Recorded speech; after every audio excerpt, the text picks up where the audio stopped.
Being your own cheerleader, I'm sure, is a phrase that many of you have heard before.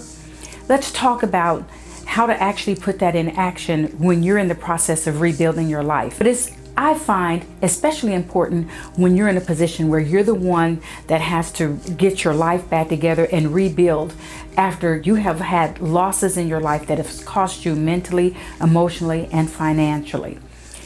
The first thing I recommend that you do is start building a thick skin. And the way you do that is like I've talked about in other videos, your self-talk, talking positively to yourself, saying things to yourself that are good about yourself. Encouraging yourself no matter what it looks like. I can do this. I can keep going. I can do this. Pull out your positive affirmations from the word. Find your favorite scripture to stand on. Put quotes on the walls of people that you admire and respect. I remember Jim Rome has a quote in which he says, ask what type of friends do you have in your life? He says, I question myself, what do they have me doing? What do they have me saying? What do they have me thinking? Where do they have me going? And how do I feel about that?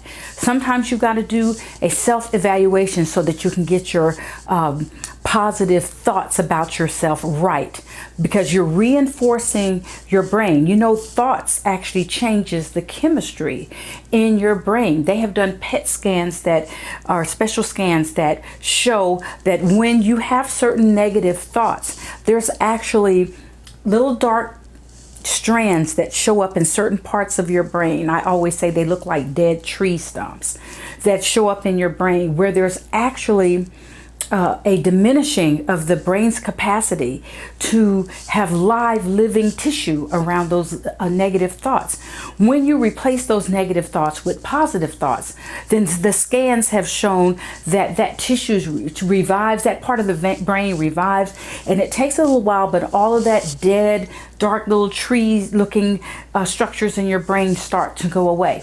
So you're going to be doing your own verbal brain surgery by speaking kind things to yourself, confessing positive things about yourself. I always had a scripture that was my favorite that talked about casting those cares on the Lord because he cares for you. And when I was in my darkest times, I remember my spiritual mother said to me one time that she always took, when she couldn't get things off her mind that were very negative or very pressing upon her, that she would visualize like she had a baseball in her hand, and she would say that thing out loud, I will no longer be troubled by whatever, and she would throw it. She says she had to physically do a gesture in order to feel like she was actually releasing that thing and getting that thing off of her. And I started doing that. I think I was I even 21 years old when she shared that with me? It so radically changed my life because I'm apparently a demonstrative person. I've got to have activity to go with my thought patterns. And every time I would have a depressing thought or felt like I wasn't going to get out of that car, out of that homeless situation, wasn't going to pass this particular exam, wasn't going to get a certain promotion I'd worked hard for, whatever it was, I found that I would stand in my living room or stand in my bedroom, wherever I was, where I had some private space, and I would say, Lord, I cast this care over on you. And it worked for me. Sometimes I had to throw it a couple of times before I'd feel that lift in my spirit. But that's all part of being your own cheerleader, where you're boosting yourself, encouraging yourself, thinking kind thoughts towards yourself, fortifying your brain with positive thoughts about you. Now, why do you need to fortify your brain? Because fortifying your brain is also going to be a way of guarding your heart. Sometimes the discouragement that we get can come from unexpected places. They can knock the wind out of you, and you have to kind of get your sea legs back so that you can rise up again. I remember I was living in another state at the time, and I was writing my first book. I had decided to take some time off. I had been writing 15 minutes at a time over like almost a year, different little thoughts as they popped into my head.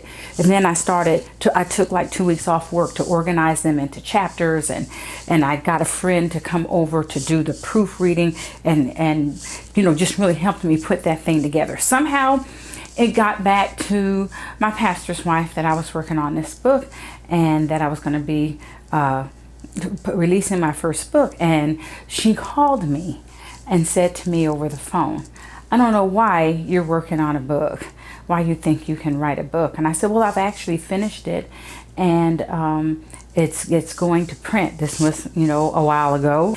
But I was real surprised when she said to me, "I don't know why you're working on this book. You might as well put that aside." She says, "Because it's never going to go anywhere, and you're never going to be nothing." In those words, exactly. I was just like shocked.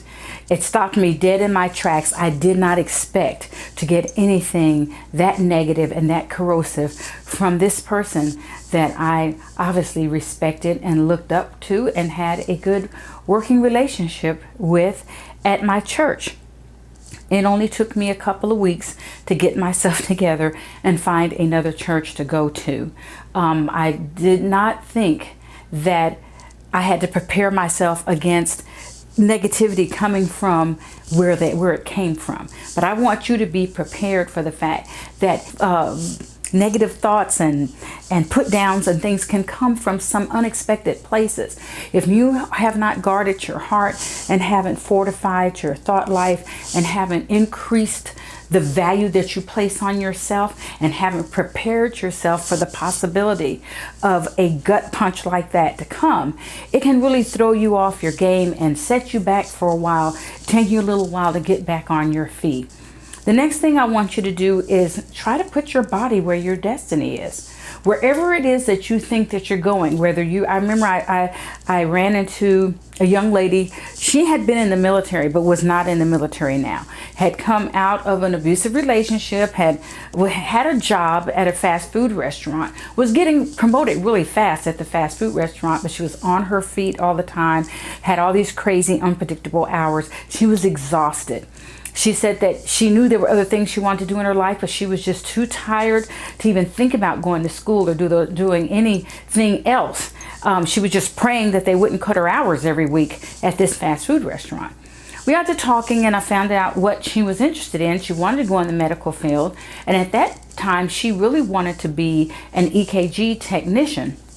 And she wanted to be able to get into a hospital environment where she could build upon that and possibly even consider going to nursing school or going to a physician assistant program after that. Well, when I found out she'd been in the military, inquired further about what she had done in the military, come to find out she had worked in the medical field already. She had already been an EKG technician in the military, along with doing some x-ray tech things and some other things. I got with her and showed her how to rewrite and rework some things on her resume and encouraged her. And it took several months to talk her into putting in an application at a local hospital in her town. But finally she did it. They looked upon that medical background that she had never mentioned in a previous job application before. I don't know why. Sometimes some people, it's hard for them to interpret what they've done in previous jobs to go into another segment of society. But long story short, she got hired. They provided her with extra training and certification. Then she was able to tap into the tuition assistance and reimbursement from that job. And she ended up going on to college and fulfilling some of her other dreams. But I told her, my exact words were, you've got to put your body where you think your destiny is. Wherever you want to be, you need to try to get in close proximity to it. Why?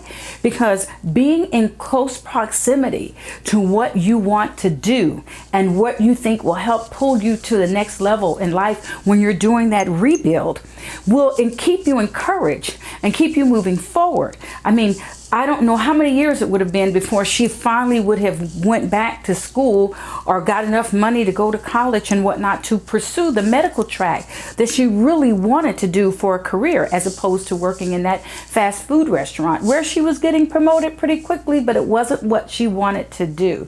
So try to get close to what it is you think you want to do. Surround yourself with people that have similar interests to you. You want to write? Find other people that are writing. Don't spend your time lollygagging. When you get together, give each other ideas and ask each other questions to get you to the next level with that experience. If you do want to write, you want to be able to tap into the newest technology. You want to talk to people that know about resources like Smashwords and other things like that that you can do your ebooks and whatnot and get them out there. I see so many people that confine themselves to just Amazon and or just a printed book. And I met a guy a couple of weeks ago that was really offended because his friends didn't want to buy his printed book. They wanted to know if he had an ebook. There are ways you can get your ebook out all over the world within less than 24 hours for free distribution. But if you're not talking to people that are doing those things and they're involved in that area, then there's just all sorts of information that you're not going to get. Make sure you're talking to people that are interested in going to the next level. There is enough opportunity out there for everyone that there is no need for you to try to form a close friendship with someone who feels like they've got to withhold information from you because you might get there faster than they get there. So just make sure you're surrounding yourself with the type of people that are like you, that are being their own cheerleaders, that are making great strides to get to the next level, that are fortifying their brains and their hearts, guarding their hearts, and making the right decisions to invest in themselves, place value on themselves, and take themselves to the next level. So be your own cheerleader. Be your own rah-rah section. Do what you got to do so that you can do your destiny. So make sure that you subscribe, push that subscribe button. I know I should say that at the beginning instead of at the end, but please come along with me with this journey. We're going to talk about different things that it takes to get up, get moving, survive your experience, get on to the next level, get your life back, and do your destiny.